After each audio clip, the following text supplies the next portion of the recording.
মাননীয় রাজ্যসভার এমপি মহোদয় পুরো বিস্তারিত আলোচনা রেখেছেন যে বিকশিত ভারত মাননীয় প্রধানমন্ত্রীজি 2047-এ 100 বছর যখন পূর্ণ হবে, আমাদের দেশ যখন 100 বছর স্বাধীনতা প্রাপ্তি লাভ করবেন, তখন তার একটা টাইমলাইন টার্গেট উনি আমাদের দিয়েছেন। যে এতদিন ধরে আমরা খালি শুনতাম যে ডেভেলপিং কান্ট্রি, দেশ ডেভেলপ হচ্ছে, কিন্তু কবে যে তার শেষ হবে আমরা জানতাম না। কিন্তু এইগুলো হবে না। এখন তো টাইম এমনভাবে দেওয়া হয়েছে যে 2047-এ ডেভেলপড হয়ে যেতে হবে। DEVELOPED, ING না, ডেভেলপিং না। এবং সেই বিষয়টা মাথায় রেখে যখন 30+ ট্রিলিয়ন ডলারের যখন চিন্তা ভাবনা করলেন, সেটাকে মাথায় রেখে আজকে সারা ভারতবর্ষের মধ্যে সবাই মিলে কিন্তু কাজ করছে।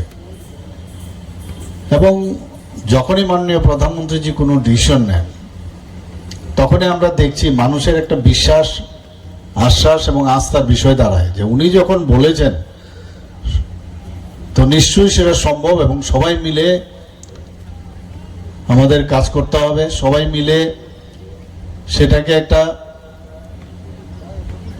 টার্গেট হিসাবে, একটা মিশন হিসাবে আমরা কাজ করতে হবে। সেটা কিন্তু আমি যে কোনো বিষয়, যখনই উনি যে বিষয় দেন সেটাই। আর এটা তো একটা সাংঘাতিক ইম্পর্টেন্ট আমাদের ভারতবর্ষের জন্য। যখন আমাদের বিকশিত ভারতের জন্য যখন বলা হলো, আমাদের বিকশিত ত্রিপুরার যে রোড ম্যাপ আমাদেরও তৈরি করতে হবে। আমরাও তো একটা পার্ট। আজকে Tripura 3rd smallest state in the country. সেই জায়গায় আমরা ছোট হতে পারি, কিন্তু তারপরেও আমাদেরও এই বিকশিত ভারতের একটা যে পার্সেন্টেজ, আমাদেরও সেখানে যোগদান যদি না করি তাহলে কোনোদিনই এই 30+ ট্রিলিয়নের কোনোদিন সেটার টার্গেট ফুলফিল হবে না। আমরা যখন এটা তৈরি করলাম, এত সুন্দরভাবে আমরা তৈরি করলাম, কিন্তু ক্যাবিনেটে পাশ করাতে হবে, কিছুদিন একটু দেরি হয়ে গেছিল। কিন্তু তারপরেও সারা ভারতবর্ষের মধ্যে আমরা এই বিকশিত ত্রিপুরা তৈরির ক্ষেত্রে এবং সাবমিশনের ক্ষেত্রে আমরা 28টা রাজ্যের, পূর্ণ রাজ্যের মধ্যে আমরা কিন্তু 5th পজিশনে আমরা ছিলাম। এবং আমরা কিন্তু সেটা সাবমিট করেছি। এবং শুধু সাবমিট না, তার জন্য কাজও আমরা শুরু করেছি। এবং আজকে এখানে দেখুন, ফাঁকি দেওয়ার কোনো সুযোগ নেই।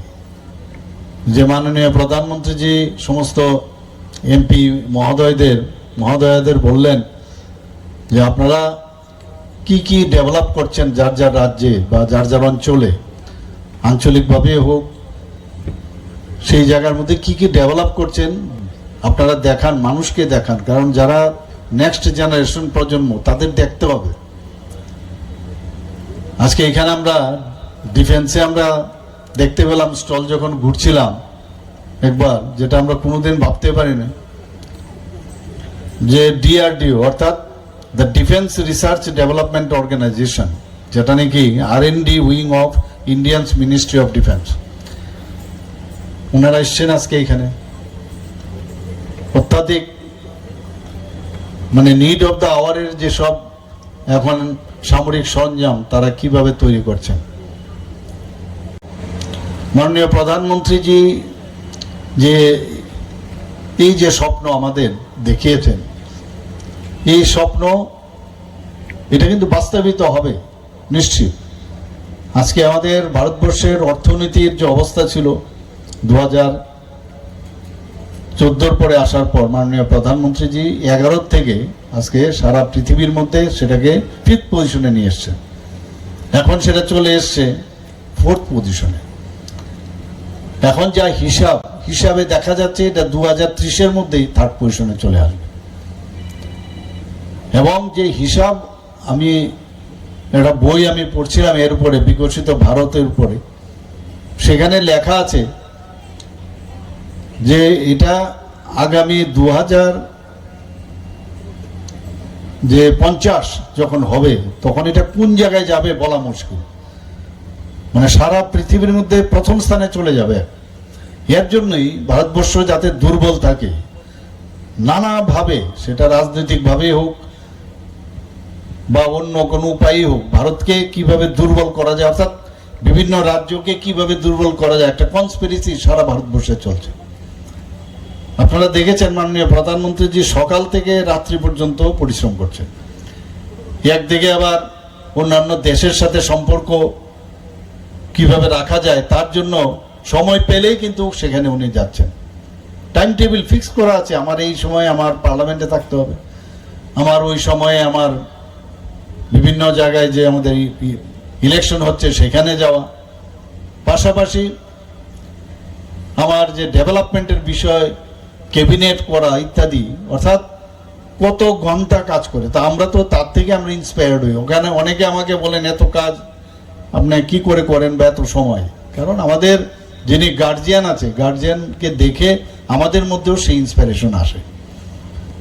সামনের গাড়ি যেরকম ড্রাইভার যেরকম থাকবে আপনিও কিন্তু সেইভাবেই চলবেন। এর জন্য বলে ডাবল ইঞ্জিনের সরকার। বিকশিত ভারতের স্লোগান দিয়েছেন, আমাদের দেশবাসীকে একটা স্বপ্ন দেখিয়েছেন বিকশিত ভারত।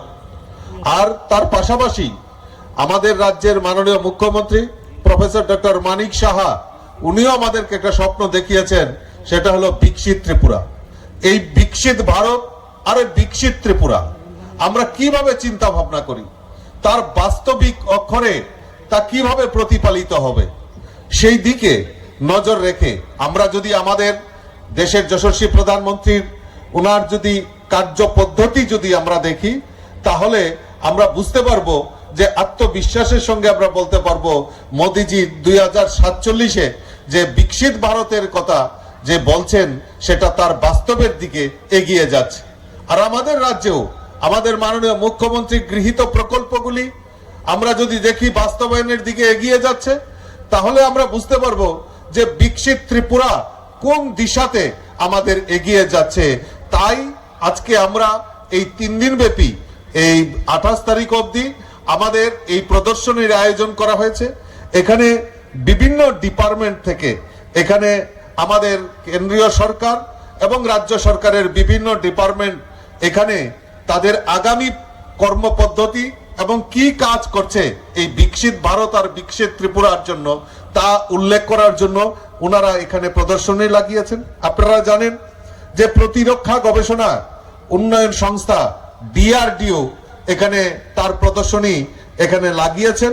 আমরা জানি ইতিমধ্যেই আমাদের অপারেশন সিন্দুর আমরা যদি দেখতে পাই যে আমাদের দেশীয় প্রযুক্তিকে কাজে লাগিয়ে আমাদের দেশের প্রধানমন্ত্রী নরেন্দ্র মোদীজি সেই সামরিক ক্ষেত্রেও আমাদের দেশীয় প্রযুক্তিকে কিভাবে ব্যবহার করা যায়, ড্রোন টেকনোলজি থেকে শুরু করে হাতিয়ার থেকে শুরু করে আমাদের দেশীয় প্রযুক্তিতে তৈরি যে ব্রহ্মস মিসাইল দিয়ে সেই অপারেশন সিন্দুরের যে কাজ করেছে তা আমরা এখানে এই DRDO সংস্থা কিভাবে কাজ করছে তা প্রদর্শন করা হয়েছে। ইতিমধ্যে আমাদের মহাকাশ গবেষণা যে ইসরো আমাদের মধ্যে এখানে প্রদর্শনী এখানে লাগিয়েছে।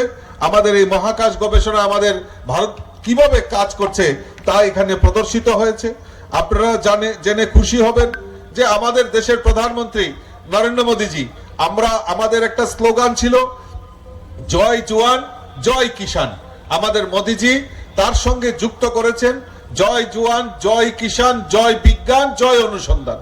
অর্থাৎ আমাদের এই কৃষিকে, কৃষকদের আয় দ্বিগুণ করার লক্ষ্যে আমাদের দেশের যশস্বী প্রধানমন্ত্রী নরেন্দ্র মোদীজি অত্যাধুনিক যে চাষের ব্যবস্থা এবং অত্যাধুনিক যে কেমিক্যাল ফার্টিলাইজার